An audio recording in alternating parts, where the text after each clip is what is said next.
రెండు తెలుగు రాష్ట్రాలలో మొట్టమొదటి factory outlet jewellery shop Mukunda jewelleries. నమస్తే మేడం, నా పేరు ఉషా. నేను టీడీ కాలనీ నుంచి వచ్చాను. యాక్చువల్గా ఇది ఒక బర్నింగ్ ప్రాబ్లం అండి. ఇప్పుడు అసలు మిడిల్ క్లాస్ అనే దాన్నే లెవెల్ని పెంచేసిన ప్రాబ్లం. ఎందుకంటే లాస్ట్ ఒక 10 years నుంచి ఈ సాఫ్ట్వేర్లో పిల్లలు చిన్న వయసు 20 ఏళ్ళు 21 ఏళ్ళు వచ్చేసరికి వాళ్ళకి వేలల్లో లక్షల్లో జీతాలు వచ్చేస్తున్నాయి. సో వాళ్ళ లైఫ్ స్టైలే మార్చేస్తున్నారు. సో వాళ్ళ లైఫ్ స్టైల్ మారిపోతుంటే మిడిల్ క్లాస్ లైఫ్ స్టైల్ కూడా మారిపోతుంది. అప్పుడు ఎందుకంటే వాళ్ళు ఏది పడితే అదే కొనేస్తున్నారు, డబ్బులతో ఏమైనా చేసేస్తున్నారు. సో ఈ మిడిల్ క్లాస్ లెవెల్ వాళ్ళు దాన్ని అందుకోలేకపోతున్నారు. సో ఇంతలాగా ఇలా పెరిగిపోతూ ఉంటే వీళ్ళ ఈ న్యూ జనరేషన్ వాళ్ళ ఖర్చులు ఆడంబరాలు అనుకునేవి ఇప్పుడు అవసరాలుగా మారిపోయాయి. ఇదేదో సినిమాలో మారిపోతున్నట్టు గంగా చంద్రముఖిలో మారిపోతున్నట్టు ఆడంబరాలన్నీ అవసరాలుగా మారిపోయాయి ఈ కాలంలో. సో ఇది ఎక్కడికి దారితీస్తుంది? బర్నింగే ఆపగలమా దీన్ని? మనం ఆపలేము. ఒక 15-20 ఏళ్ళ నుంచి సాఫ్ట్వేర్ ఉద్యోగాలు మొదలైనాయి. ఇటీవల కాలంలో 10 ఏళ్ళ నుంచి చూసుకుంటే ఇంకా మీసాలు రాలేదు వాడికి, కొంచెం లేత మీసాలు, ఇంకా అమ్మ స్పూన్తో అన్నం పెడుతుంటుంది. సడన్గా వాడికి 50 లక్షల జీతం, ₹1 కోటి ప్రకటించింది. అదేమిటో కంపెనీ గూగుల్ 2 కోట్ల జీతంతో ఓ పిల్లాడిని తీసుకుంటే 22 ఏళ్ల వాడిని ఎంత పిండితే, ఎంత చావ చంపితే వాడికి ఆ డబ్బు వస్తుంది కంపెనీ వాడికి. వాడు ఎంత నలుగుతాడు, ఎంత స్ట్రెస్. వాడితో పాటు వాడి కుటుంబం మొత్తం పైకి ఎక్కేస్తుంది కదండి. వాడు 2 కోట్ల నెల జీతంతో వాడు ఏం చేసేస్తాడో, ఏమైపోతాడో, తర్వాత ఎలా ఉంటాడో. పాపం 30 రాకుండానే బట్టతలు వస్తుంది, 30 రాకుండానే వాడికి బీపీ వస్తుంది, అన్నీ వచ్చేస్తాయి. చేయగలుగుతారు కొంతమంది, చేయలేరని కాదు, కొంతమంది కనపడుతున్నారు.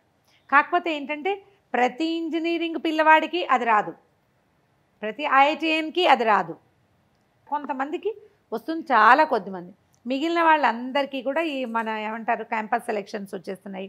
తర్వాత 2 ఏళ్ళకి 3 ఏళ్ళకి హైప్ కనపడితే ఉద్యోగాలు మారిపోతూ ఉంటారు. చాలా గంటల సేపు పనిచేసే పిల్లలకి 25,000, 40,000 కనిపిస్తాయి జీతాలు. ఈ సాఫ్ట్వేర్ వాళ్ళకి అవకాశం ఉంది. ఇప్పుడు వాళ్ళకి కోట్లు వస్తాయి. అంటే వాళ్ళకి అలా డబ్బులు దొరికేస్తున్నాయి చేతికి. వాళ్ళు ఇప్పుడు ఎంత వీక్ అంతా వాళ్ళు ఎంత కష్టపడి ఎంత చేసినా వీకెండ్ వచ్చేసరికి వాళ్ళకి చాలా ఈజీ అయిపోతుంది. సో వాళ్ళు ఏది పడితే అది కొనేస్తున్నారు. ఏది పడి కొనేసినా ఆటోమేటిక్గా రేట్లు పెరుగుతాయి. మిడిల్ క్లాస్ వాళ్ళకి చాలా ప్రాబ్లం అయిపోతుంది. మీకు ఈ ధనిక పేద వర్గాల తేడాలు ఎప్పుడూ ఉన్నాయండి. ఇప్పుడు కొత్తగా వచ్చిన సమస్య ఏంటంటే చిన్నపిల్లలకే సంపాదన ఉండటం లేటెస్ట్ ప్రాబ్లం అనకూడదు. సమాజం మారుతూ ఉంటుందండి, కాలం మారట్లేదా? ఇది వరకు బతకలేక బడిపంతులు అనేవాళ్ళమ్మా. టీచర్లకు ఉన్న జీతాలు ఎవరికీ లేవు ఇప్పుడు. వాళ్ళకి స్ట్రెస్ లెవెల్స్ అన్నీ ఉంటాయి, వాళ్ళ కష్టం నిష్ఠూరం వాళ్ళకు ఉంటుంది. సాధారణ చిన్న స్కూల్ టీచర్ల నుంచి హై స్కూల్ టీచర్లు, యూనివర్సిటీ ప్రొఫెసర్లు, యూజీసీ స్కేల్స్, అవి చాలా పెద్ద పెద్ద జీతాలు కదా. సమాజం మారే క్రమంలో ఇది సహజంగా మారిపోతుందండి. వాళ్ళతో పాటు ఇప్పుడు ఎలా అంటే ఐఫోన్ ఉంది, దానిలాంటి చిన్న ఫోన్లు లేవా? ఉన్నాయి. ఐఫోన్ 1,50,000, 20,000 పెట్టినా కూడా ఇంచుమించు అలాంటి ఫీచర్సే. ఇందులోనూ కెమెరా ఉంటుంది, ఇందులోనూ వాయిస్ రికార్డర్ ఉంటుంది, ఇందులోనూ ఉంటుంది. నీకు అయ్యే కావాలంటే కష్టం. ఎస్ కూడా ఓకే అనుకుంటే ఎస్లోకి దిగిపోతాము. ప్రతిదానికి దాని రెప్లికాలు, దాని కాపీలు, దాని డూప్లికేట్స్ దొరుకుతూనే ఉన్నాయి. మీరు చూడండి, 10,000 రూపాయల కంచిపట్టు చీర 900, 1100లో చక్కగా ఇమిటేషన్ చీర వస్తుంది. కెమెరాలో ఒకేలా కనపడుతుందండి అది. ఇంకా 10,000 రూపాయల చీర బాగా కనపడదు. ఇవి కొనుక్కుంటాం, దీంట్లోకి వెళ్తాం మనం. బిజినెస్ పెరిగిపోతుంది కదండి, వ్యాపార సముదాయాలు పెరుగుతాయి. ఇప్పుడు దీనివల్ల ఏంటంటే మన మిడిల్ క్లాస్ వాళ్ళకి చాలా బర్డన్ అయిపోతుంది. బర్డన్ అని నేను అనుకోవట్లేదండి, బర్డెన్. రన్నింగ్ రేస్ పెరిగిపోతుంది వాళ్ళది. వాళ్ళు పరిగెత్తాల్సిందే. పరిగెత్తి మిడిల్ క్లాస్ వాళ్ళు అప్పర్ మిడిల్ క్లాస్ అవుతారు, లో క్లాస్ వాళ్ళు మిడిల్ క్లాస్లోకి ఎక్కుతారు. ఎప్పుడు క్లాసులు మారుతూనే ఉంటాయండి. వీళ్ళు పైకి ఎక్కుతారు కొంతకాలం అయ్యాక. మేము కూడా మొదట్లో మిడిల్ క్లాసే, ఇప్పుడు కొంచెం హై మిడిల్ క్లాస్లోకి వెళ్ళాము. ఎవరైనా అంతే కదా. స్పెషల్గా పిల్లలు వన్స్ చేతిలోకి వచ్చేస్తే పిల్లలు కొంచెం పెద్దవాళ్ళు అయిపోయారు, వాళ్ళ ఖర్చులు తగ్గిపోతాయి, మనకు కూడా కొంచెం సంపాదన పెరుగుతుంది, బాధ్యతలు తీరుతాయి. ఇప్పుడు ఈ మొదట మిడిల్ క్లాస్ తోటి లైఫ్ స్టార్ట్ చేసిన వాళ్ళకి అంటే 50,000, 30,000. మా రోజుల్లో 5,000 5,000 పర్ మంత్. అదేం 50 ఏళ్ల నాడేం కాదు, 28, 30 ఏళ్ళ నాడే 5,000 సంపాదన. దాంతో ఇప్పుడు బాగా పెరిగిపోతుంది. క్రమంగా ఇది ముందుకు వెళ్తూనే ఉంటుందండి. మిడిల్ క్లాస్ వాళ్ళు మిడిల్ క్లాస్లోనే ఉంటారని పొరపాటును కూడా మనం అనుకోకూడదు.